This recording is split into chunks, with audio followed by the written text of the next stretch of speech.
Back now on America's Forum, let us continue our conversation with former Congressman Michael Patrick Flanagan, who's at Newsmax Washington, and our friend Harvard Law Professor Alan Dershowitz joining us by phone. So, Alan, you heard the scenario that Mike Flanagan provided before the break. Your chance to respond.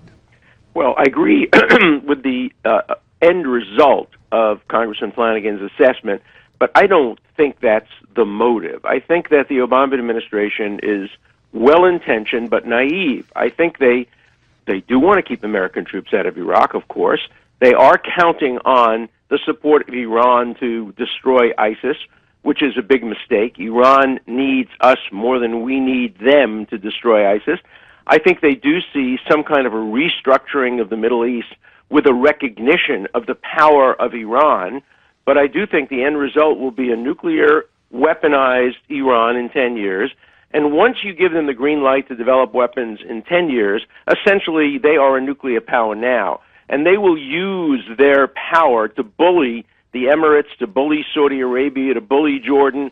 Everybody likes power. And Iran is filling the vacuum that the United States is leaving in the Middle East. So I don't disagree with the congressman about the effect, but I am prepared to attribute goodwill naivete to the administration rather than any kind of evil intention. Well, maybe not evil intention, but Michael Patrick Flanagan, you grew up in Chicago. The Chicago way is to seek power and not always for naive and idealistic means.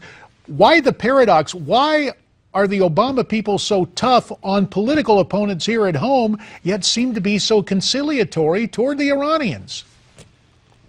You don't have to look too deeply into the Obama administration to understand the only enemy they see on earth is anyone with a little R behind their name.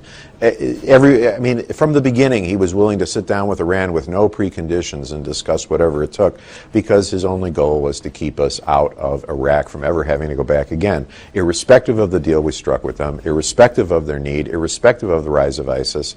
There's someone else who can do that because I am not going to risk any political capital to do that. I agree with Professor Dershowitz. There are a lot of naivete at work here. I believe there are a lot of decent people at the State Department and elsewhere that want to strike as good a deal as they can, and they're not perhaps skilled enough to do a great deal.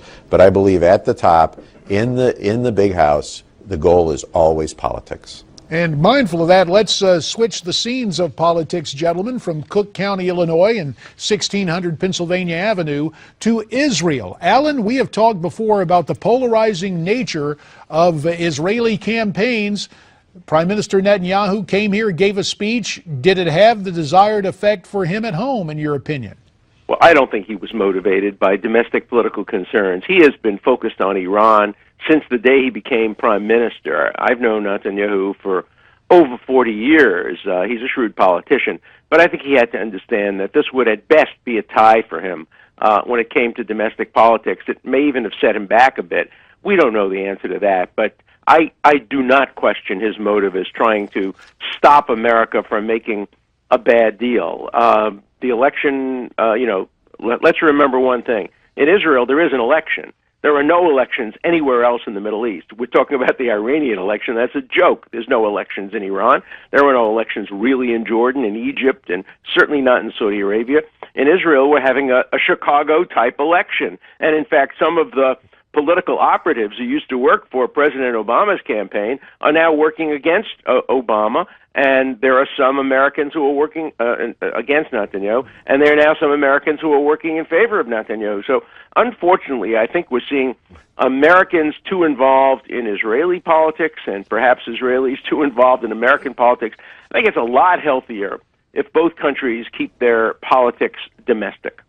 Mindful of that fact and that realization, whether it is Cook County, Illinois, or this nation writ large, or the comparatively small nation state of Israel, we take that to heart, Counselor, and thank you for it. Just one other note. I was prefacing my remarks not to suggest that Prime Minister Netanyahu was engaged in a purely political act here in the United States. Instead, quite the contrary. He came here on a diplomatic mission, but undeniably there is a political impact at home with these elections. Now that I've corrected the record and the intent, let me thank both Alan Dershowitz and Michael Patrick Flanagan, and we will be back with my good friend Mike right after this timeout.